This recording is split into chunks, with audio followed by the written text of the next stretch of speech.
World பாருங்க, நம்மளுடைய earth ஆக்சுவலாக வந்து அதனுடைய ஷேப் என்ன அப்படின்னு பார்த்தீங்கன்னா ஜியாய்டும்பாங்க. எர்த்துக்குன்னே ஒரு ஷேப்பே வந்து கொடுத்துட்டாங்க.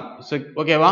ஸோ அதுக்கு வந்து ஸ்பியரா அல்லது வந்து ரொம்ப பிளாட்டாக இருக்குதா அப்படிங்கிறதெல்லாம் இல்லாமல் எர்த்துக்குன்னு என்ன பண்ணிட்டாங்க, ஒரு ஷேப் கொடுத்துட்டாங்க. அந்த ஷேப் தான் வந்து எர்த் ஷேப். ஸோ வந்து மேலேயும் வந்து பிளாட்டாக இருக்கும், கீழேயும் பிளாட்டாக இருக்கும். அந்த சென்ட்ரல் ஏரியா வந்து பல்ஜாக இருக்கும். சரியா? அந்த பல்ஜி ஆன ஏரியா தான் வந்து ஈக்வட்டார், பூமத்திய ரேகைன்னு சொல்லுவாங்க. மேலே தட்டையாக இருக்கிறது, கீழேயும் தட்டையாக இருக்குது. கிட்டத்தட்ட வந்து ஆப்பிள் மாதிரின்னு வச்சுங்களேன். ஆப்பிள் எப்படி இருக்கும், மேலே ஒரு ஹோல்ஸ் இருக்கும், ஆனால் இங்கே ஹோல்ஸ் இருக்காது. ஆப்பிளில் வந்து ஹோல்ஸ் இருக்கும், மேலேயும் கீழே ஹோல்ஸ் இருக்கும், ஆனால் இங்கே ஹோல்ஸ் இல்லாமல் ரெண்டும் வந்து பிளாட்டாக இருக்கும். இதுதான் வந்து எர்த்தோட ஷேப். இந்த எர்த் வந்து என்ன பண்ணியிருக்குன்னா டோட்டலாக ரொட்டேட் ஆகிட்டு இருக்குது, ரொட்டேட்டும் ஆகுது, சைமல்டேனியஸாக வந்து ரெவல்யூஷன் ஆகுது. ரெவல்யூஷன் அப்படின்னா சூரியனையும் சுற்றி வருது, தன்னைத்தானையும் சுற்றுது. சரியா? அப்படி சுற்றுறதுனால தான் இது என்ன சொல்லுவாங்கன்னா பிளானட் அப்படின்னு சொல்லுவாங்க. அப்படி சுற்றலைன்னா இது பிளானட் கிடையாது. எதை சுற்றணும், சூரியனையும் சுற்றணும், சேம் டைம் வந்து அதுவும் தன்னைத்தானே சுற்றணும். இந்த ரெண்டும் சுற்றுதலும் இருந்தால்தான் அது ஒரு பிளானட். ஸோ அப்போ இந்த எர்த்தில் பிளேஸ், இப்போ நம்மளுடைய ஸ்கூலில் பார்த்தீங்கன்னா அது என்ன வச்சுருப்பாங்க, ஹெட்மாஸ்டர் டேபிளில் வந்து ஒரு எர்த் வச்சுருப்பாங்களே. ஸோ அதை பார்த்தீங்கன்னா வந்து லைட்டாக வந்து 23 டிகிரி சாஞ்சிருக்கும், அதை அப்படியே சுற்றிட்டு இருப்பாங்க. சரியா?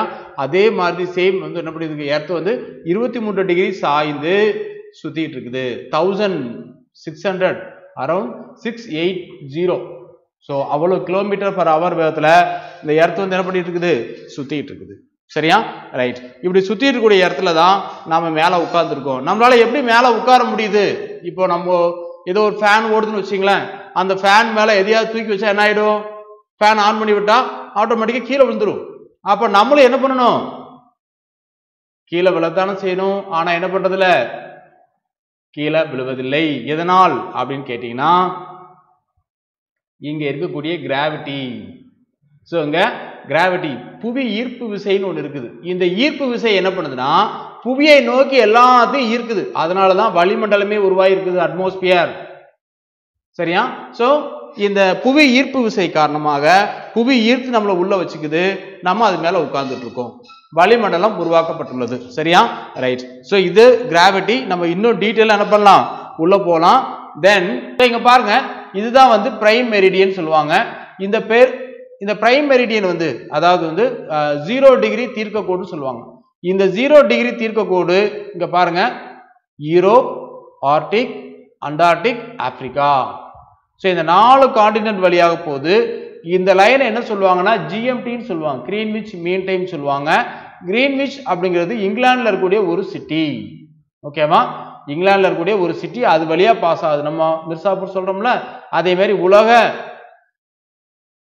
இந்த லைன் வந்து எங்க கொடுத்துருக்காங்க அப்படின்னா வந்து இங்கிலாந்துக்கு நேராக மேலே கொடுத்துருக்காங்க. ஏன் எங்க கொடுத்துருக்காங்க அப்படின்னா இங்கிலாந்து தான் வந்து எல்லா கண்ட்ரியும் ரூல் பண்ணாங்க, அதனால எங்க கொடுத்துட்டாங்கன்னு சொல்றீங்க. ஸோ இந்தியாவில் வந்து 82.5 வந்து சென்டரா தான் போகுது. ஏன் வந்து சென்டரா போட்டிருக்காங்க அப்படின்னா இந்தியாவில் வந்து 29 லாங்கிடியூட் இருக்கும், அதுல மையத்துல ஒன்றை எடுத்து என்ன பண்ணுவாங்க, கரெக்டா 82.5 போட்டிருப்பாங்க. அதே மாதிரி இங்க காண்டினென்ட் எல்லாத்தையும் கால்குலேட் பண்ணி இங்க இருக்கு பாருங்க காண்டினென்ட், இந்த பசிபிக் ஓஷன் வந்து பெரிய ஓஷன். சரியா? இதை கொண்டு என்ன பண்ண முடியாது, பசிபிக் ஓஷனுக்குள்ள போட முடியாது. ஸோ அதனால இந்த காண்டினென்ட் எல்லாத்தையும் கால்குலேட் பண்ணி இந்த காண்டினென்ட்டுக்கு மையத்துல எதை போட்டா, எந்த லைனை போட்டா வரும்னு பார்த்தா அது கிரீன்விச் வழியா தான் போகும். அதனாலதான் என்ன பண்ணிருக்காங்க, இந்த காண்டினென்ட் எல்லாம் கால்குலேட் பண்ணி அதற்கு ஒரு மையத்தை கண்டுபிடிச்சு அந்த மையத்தை உலக நேர மண்டலமா மாத்திருக்காங்க. இந்த வேர்ல்டு டைம் ஜோன் அப்படின்னு சொல்ல போனா இதான் இந்த டைம் ஜோன் தான். சரியா? மறந்துடாதீங்க. ஓகேவா? ஸோ அப்ப இங்க இருந்துதான் வேர்ல்டுக்கே டைம் சொல்லுவாங்க. ஆனா இது வந்து வேர்ல்டு டைம் ஜோன்னா இதற்கு இணையாக ஒவ்வொரு கண்ட்ரியும் தனித்தனியா டைம் ஜோன்ஸ் வந்து செட் பண்ணி வச்சிருப்பாங்க. அந்த டைம் ஜோன்ஸ் வந்து நிறைய இருக்கு பாருங்க. இப்போ நார்த் அமெரிக்காவுக்கு சொல்லி நிறைய டைம் ஜோன்ஸ் இருக்குது, அதே மாதிரி வந்து சவுத் அமெரிக்காவுக்கு இருக்கும். ஓகேவா? அதே மாதிரி பார்த்தீங்கன்னா வந்து சவுத் அமெரிக்காவில் அந்தந்த கண்ட்ரிக்கு தனியாக வச்சிருப்பாங்க, ரஷ்யாவில் வந்து தனித்தனியாக இருக்கும். சரியா? ஸோ இது எல்லாமே தனித்தனியாக டைம் ஜோன்ஸ் பிரித்து வச்சிருப்பாங்க. இங்கே பாருங்க, இங்கே லாங்கிடியூட் அண்ட் லேட்டிடியூட்ஸ்லாம் நிறைய போட்டிருக்காங்க பாருங்க. Greenwich mean time. சரியா? Longitude latitude. இதை ஃபர்ஸ்ட் போட்டு நான் ஆல்ரெடி லொகேஷன் அப்படிங்கக்கூடிய அந்த வீடியோவில் ஃபுல்லாக சொல்லியிருப்பேன். சரியா? ஸோ இதில் பாருங்க, நார்த் அமெரிக்கா, சரியா, North America, South America, Africa, Middle East, Asia, Australia. இதில் வந்து லார்ஜஸ்ட் மிகப்பெரிய காண்டினென்ட் எதுன்னு கேட்டால் அது ஏசியா தான். செகண்ட் ஒன் லார்ஜஸ்ட் எதுன்னு கேட்டால் அது ஆப்பிரிக்கா. தேர்ட் ஒன் எதுன்னு கேட்டால் அது நார்த் அமெரிக்கா. ஃபோர்த் ஒன்று வந்து சவுத் அமெரிக்கா. ஃபிஃப்த் ஒன்று வந்து அண்டார்டிகா. சிக்ஸ்த் ஒன்று வந்து யூரோப். செவன்த் ஒன்று வந்து ஆஸ்திரேலியா. ஸோ இதான் வந்து இந்த காண்டினென்ட். ஓகேவா?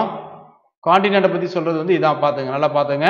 So 7 continent order wise area wise சொல்லிட்டேன். அடுத்து இங்கே என்னென்ன சி இருக்குன்னு பார்த்தீங்கன்னா வந்து North Atlantic, South Atlantic, Indian Ocean, Pacific Ocean. இதில் பாருங்க, டிராபிக் ஆஃப் கேன்சர் அப்படிங்கிறது வந்து சென்ட்ரா போகுது பாருங்க. இந்த இடத்துல டிராபிக் ஆஃப் கேன்சர் போகும். காண்டினென்ட்டுக்கெல்லாம் சென்ட்ரா போகும். நான் வந்து பூமிக்கு சென்ட்ரா சொல்ல, காண்டினென்ட்டுக்கு சென்ட்ரா சொன்னேன். சரியா?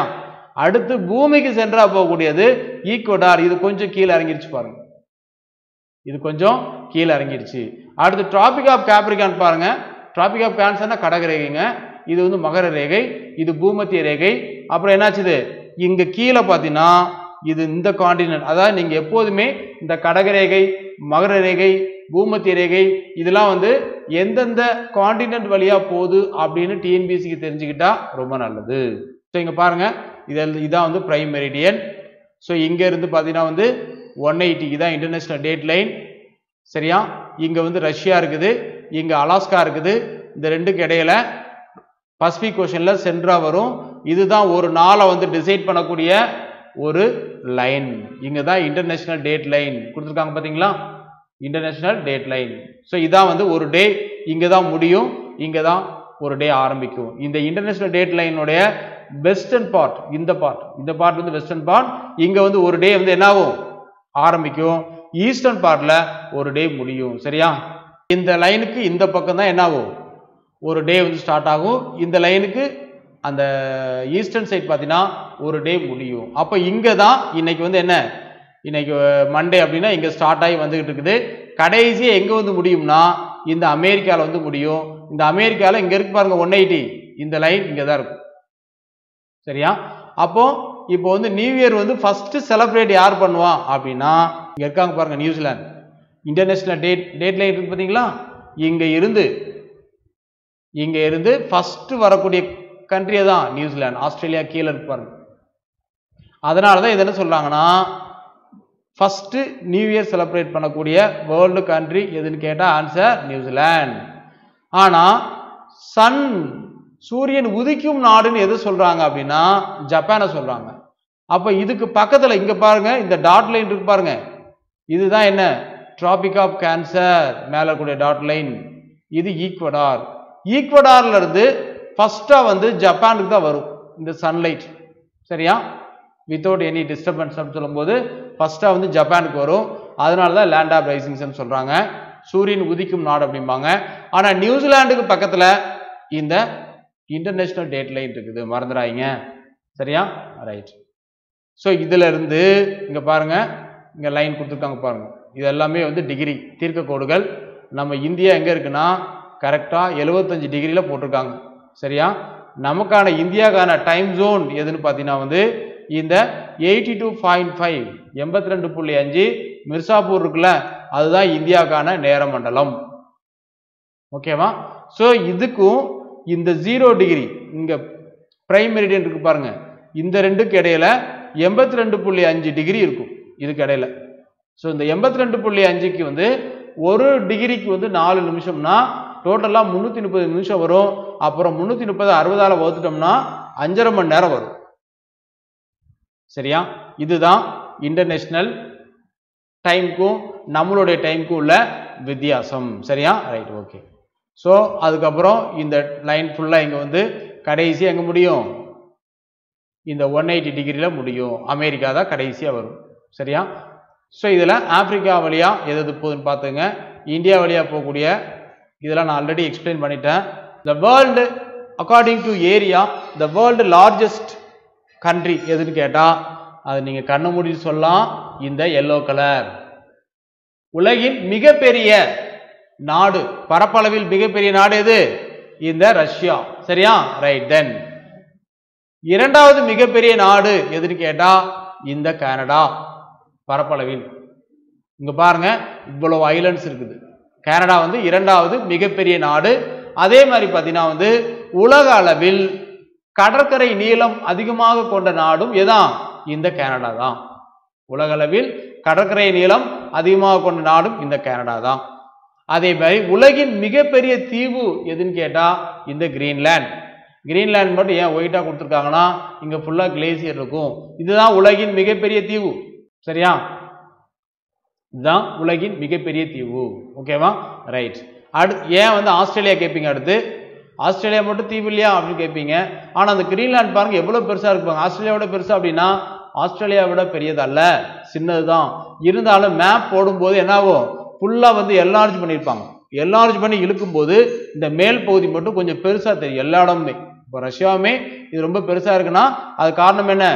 அந்த மேப்ல இருக்கக்கூடிய அந்த என்லார்ஜ்மெண்ட் தான். சரியா? ரைட். தென் இங்க பாருங்க அடுத்து மூன்றாவதாக பெரிய நாடுன்னு சொல்ல போனா யார்தான்? இந்த அமெரிக்கா தான். அமெரிக்கா இங்கே இருக்கும், இங்கே இருக்கும். அடுத்து இங்க இருக்கக்கூடிய சைனா, ஏசியாவில் இருக்கக்கூடிய சைனா. அடுத்ததாக இந்த சவுத் அமெரிக்காவில் இருக்கக்கூடிய பிரேசில். சவுத் அமெரிக்காவில் இருக்கக்கூடிய பிரேசில் எது? இது வந்து ஃபிஃப்த். அடுத்து சிக்ஸ்த் வந்து ஆஸ்திரேலியா. இந்த செவன்த் ஒன் அவர் இந்தியா. சரியா? இந்தியா வந்து செவன்த் ஒன். அதே மாதிரி அண்டார்டிகாவும் ஒன் ஆஃப் த கான்டினென்ட் தான், ஃபிஃப்த் லார்ஜஸ்ட் கான்டினென்ட்.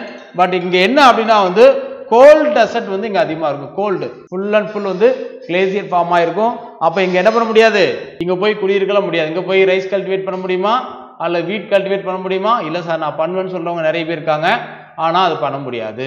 ஸோ இதான் வந்து ஏரியா வைஸ் சொல்ல போனா கண்ட்ரிஸ். ஓகேவா?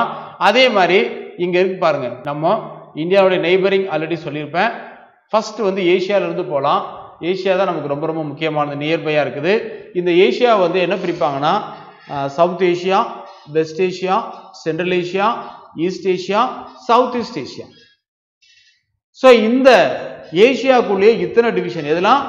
அது வந்து வெஸ்ட் ஏசியா இன்னொரு பேர் என்ன சொல்லுவாங்கன்னா மிடில் ஈஸ்ட் அப்படின்னு சொல்லுவாங்க. Middle east.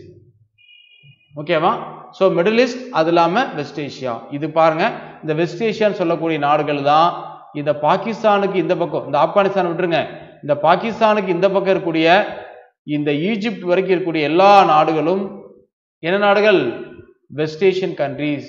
பாருங்க, வெஸ்ட் ஏசியான்னு சொல்ல போனா இந்த Saudi Arabia, Iraq, Iran, Jordan, Turkey, தென் பார்த்தீங்கன்னா வந்து அர்மேனியா. ஸோ இவங்க எல்லாம் இங்க ஓமன், இது எல்லாமே சேர்ந்த வெஸ்ட் ஏசியா.